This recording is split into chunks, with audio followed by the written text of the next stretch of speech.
В селе Псидах, находящемся в Малгобекском районе Ингушетии, основную часть населения по национальному составу занимают чеченцы.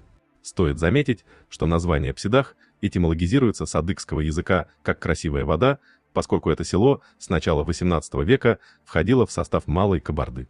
Затем в середине XIX века это земли на месте современного Малгобекского района были выкуплены у малокабардинских князей Бековичей Черкасских и в 60-х годах XIX века причислены к Назрановскому обществу.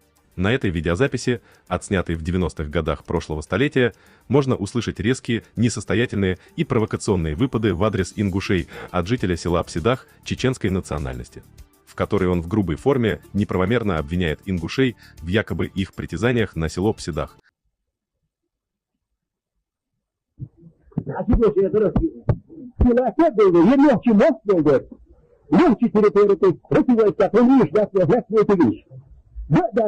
Маленькая всегда станет видно, что идеология команда, мы даже нас не дадут, и нет коммунизма, мы даже ног была.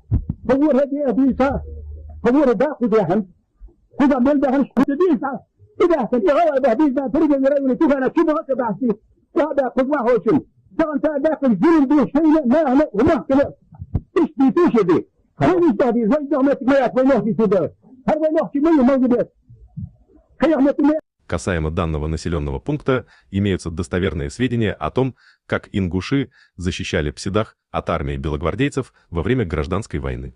Об этом сообщается в книге под названием «Ингушетия», изданной в 1931 году, автором которой является осетинский публицист Хаджи Умар Мугуев. Закипели жестокие бои и перенеслись в самую Ингушетию. В течение нескольких дней ингуши сдерживали натиск громивших их мощной артиллерией добровольцев. Дважды были сбиты белые полки, у Псидаха фронт их был прорван и разбит, но подходившие к добровольцам подкрепления заставили отойти обессилевших ингушей.